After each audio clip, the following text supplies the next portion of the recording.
ప్రజల్ని నిజమైనటువంటి సంక్షేమానికి ఎప్పుడైతే మనం దూరం చేస్తామో మాకు తెలుసు ఏ విధంగా నిర్ణయం చేయాలి అని చెప్పి ప్రజలు ఈ ఎన్నికల్లో ఓట్ల మాధ్యమంగా వారు మనకి ఒక హెచ్చరిక ఇచ్చారు అని చెప్పి నేనైతే భావిస్తున్నటువంటి నేపథ్యం.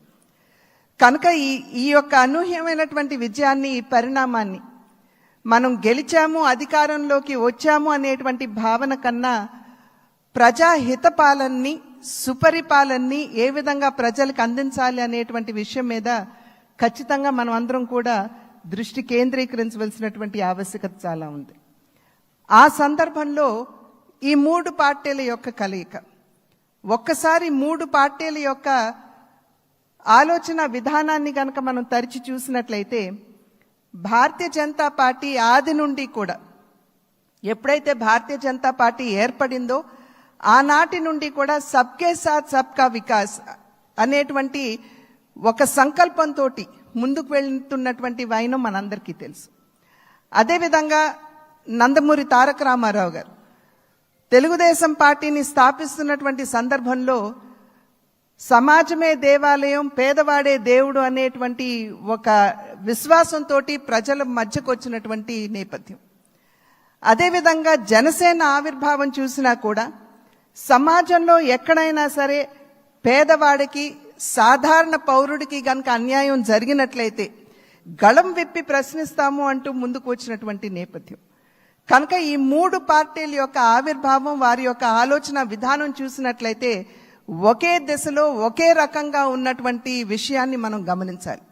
అంటే సమాజంలో ఉన్నటువంటి సాధారణ పౌరుడికి న్యాయం చేయాలి, పేదవాడికి నిజమైనటువంటి సంక్షేమాన్ని అందించాలి అనేటువంటి లక్ష్యం ఈ మూడు పార్టీలకు ఉన్నటువంటి సందర్భంలో ఈ మూడు పార్టీల యొక్క కలయిక నిజంగా ఒకంత ఆలస్యమైనా కూడా ఇది రాష్ట్రానికి చాలా అవసరమైనటువంటి కలయిక అని చెప్పి నేను భావిస్తున్నాను.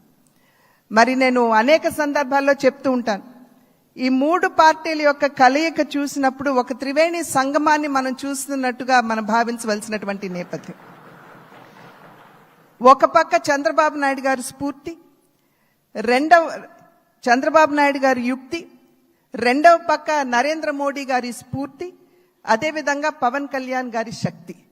ఈ మూడింటి కలయికే ఇవాళ రాష్ట్ర ప్రజల ముందు ఈ యొక్క అలయన్స్గా, కూటమిగా ముందుకు వచ్చినటువంటి విషయాన్ని మనం అందరం కూడా గమనించవలసినటువంటి అవసరం చాలా ఉంది.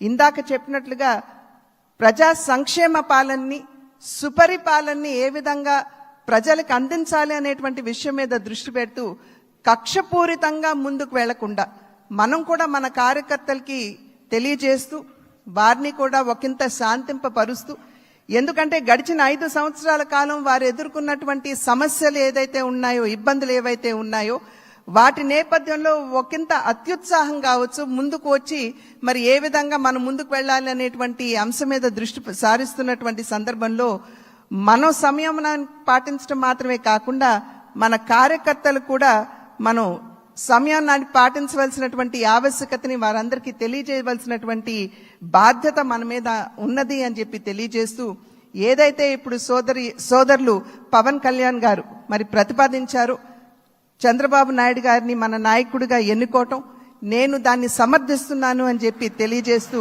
మీ అందరికీ ధన్యవాదాలు తెలియజేస్తూ చంద్రబాబు నాయుడు గారికి మరి ఒక్కసారి నేను శుభాకాంక్షలు తెలియజేస్తున్నాను. నమస్కారం. జై.